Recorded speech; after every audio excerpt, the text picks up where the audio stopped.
একাত্তরের যুদ্ধ করছি আমি বঙ্গবন্ধুর নেতৃত্বে, তার আহ্বানে পাকিস্তান হানাবাহিনীর বিরুদ্ধে। এই দেশ চালাইতে হলে বঙ্গবন্ধুর কন্যা শেখ হাসিনারই লাগবে। শেখ হাসিনা ছাড়া এই দেশের মানুষ টাইট হবে না, ঠিক হবে না। তার নাকি মৃত্যুদণ্ড দিয়েছে, কে দিয়েছে? বাংলাদেশ সরকার দিয়েছে। এই মুহূর্তে বাংলাদেশের সরকার বলতে কিছু নেই। ইউনিস নামক যে জঙ্গি সংগঠন আছে তারা আপনার আইন চালাচ্ছে।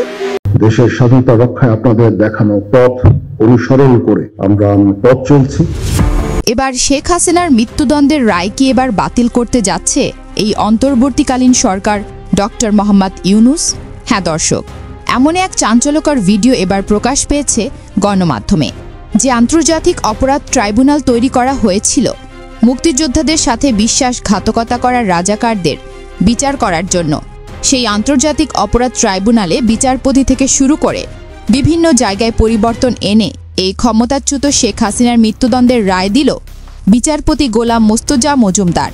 যেখানে আসামি উপস্থিত ছিলেন না, যেখানে আসামি পক্ষের কোনো উকিল নিযুক্ত করার সুযোগই দেয়নি এই আন্তর্জাতিক অপরাধ ট্রাইব্যুনালের প্রসিকিউটর তাজুল ইসলাম।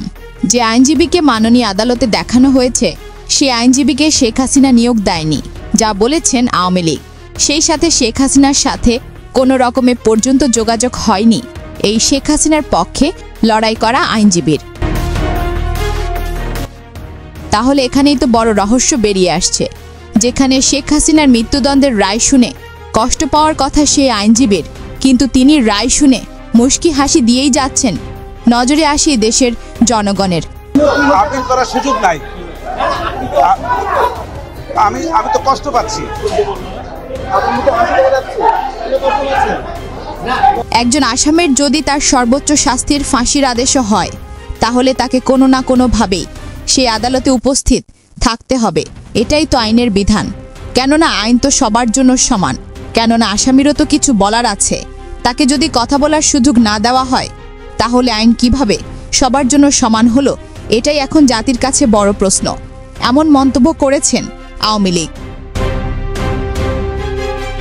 শুধু তাই নয়, এবার আরও একটি চাঞ্চল্যকর তথ্য এবার বেরিয়ে এসেছে সোশ্যাল মিডিয়ায়। গণমাধ্যমে দেখা যায় এই শেখ হাসিনার হয়ে বা লড়বেন এই জেডাই খান পান্না আইনজীবী, কিন্তু তার এখানে কিসের কাজ? যেখানে শেখ হাসিনাকে ডাইরেক্ট মৃত্যুদণ্ডের ঘোষণা দিয়েছে বিচারপতি, সেখানে এই আইনজীবী কার সাথে লড়াই করবে? এটি একটি বড় প্রশ্ন।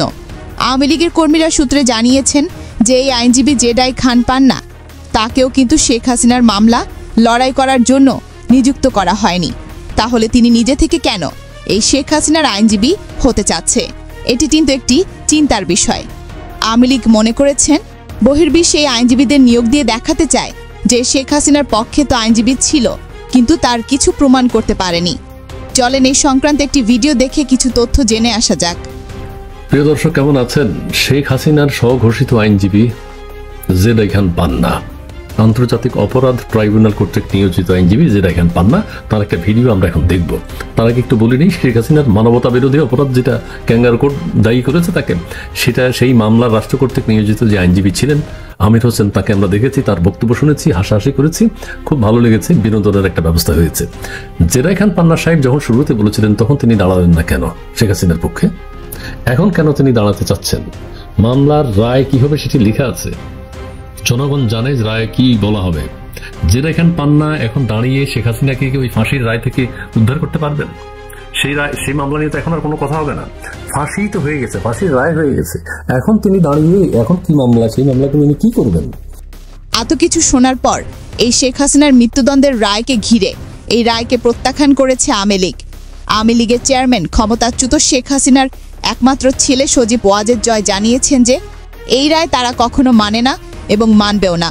তবে যারা মুক্তিযোদ্ধাদেরকে নিয়ে অপমান করেছেন তাদেরকে ছাড় কোনোভাবে দিবে না এই সজীব ওয়াজেদ জয়। এটা বানানো হয়েছিল আপনার ৭১-এর যুদ্ধাপরাধীদের বিচার করার জন্য, সেই ৭৩ সালে বানানো হয়েছিল। এখানে দ্রুত বিচার করার জন্য তাদের আইন সংশোধন করতে হয়েছে। আইন সংশোধন শুধুমাত্র সংসদ পায়, আর বাংলাদেশে এখন কোনো সংসদ নাই। তো তারা অবৈধভাবে আইন সংশোধন করে বিচার করতে দ্রুত বিচার করেছে। এই বিচারে এই আদালতে ১৭টি জাজকে তারা সরিয়ে দিয়েছে, বের করে দিয়েছে। তারা একজন জাজ বসিয়েছে যে কোনোদিন কোনো বেঞ্চে বসে নাই, তিনি আমার মার বিরুদ্ধে বাজে কথা বলেছেন। এই আদালতে আমার মাকে তারা কোনো আইনজীবী নিয়োগ করতে দেয় নাই, আমাদের আইনজীবীকে আদালতে ঢুকতে পর্যন্ত দেয় নাই। এছাড়াও এই রায় শুনে বাংলাদেশ থেকে শুরু করে বিভিন্ন দেশের আইনজীবী কিছু মতামত প্রকাশ করেছেন মিডিয়ায়। চলেন তার শুনে আসা যাক। উনি সাবেক প্রধানমন্ত্রী, এই যে মামলা এনেছে ওনার বিরুদ্ধে, এই মামলাটা একটা মিথ্যে মামলার রায়, এটা স্বাভাবিক, আমিও মানতে পারবো না। কোনো রিজিমকে বিবেচনা করে বিচার করলে সেটা প্রশ্নবিদ্ধ থেকে যায়। পরিশেষে বলতে চাই, শেখ হাসিনার মৃত্যুদণ্ডের রায় কি আসলেই সাজানো একটি নাটক, নাকি সত্যি শেখ হাসিনা এই রায় তার কর্মের ফল, যা পাওয়ার তিনি যোগ্য ব্যক্তি ছিলেন? এই বিষয়ে আপনাদের মূল্যবান মতামত আমাদেরকে কমেন্ট করে প্রকাশ করতে ভুলবেন না। এই দেশ চালাইতে হলে বঙ্গবন্ধুর কন্যা শেখ হাসিনার এই লাগবে। শেখ হাসিনা ছাড়া এই দেশের মানুষ টাইট হবে না, ঠিক হবে না। এই দেশের উন্নয়ন যদি করে থাকে তো শেখ হাসিনাই করছে। পদ্মা সেতু করছে, মেট্রো রেল করছে, টানেল করছে, রাস্তাঘাট করছে, সবকিছু করছে। যা এই দেশে উন্নতি করে দিয়ে গেছে একমাত্র শেখ হাসিনা করছে। আগামী 100 বছরও যদি কোনো সরকার আসে, শেখ হাসিনার মতো উন্নয়ন কেউ করতে পারবে না। ভিডিওটি দেখার পর আপনার মূল্যবান মতামত আমাদেরকে কমেন্ট করে জানিয়ে দিতে পারেন। আমরা আপনার সেই মহামূল্যবান কমেন্টের রিপ্লাই দেওয়ার জন্য সর্বদা প্রস্তুত রয়েছি।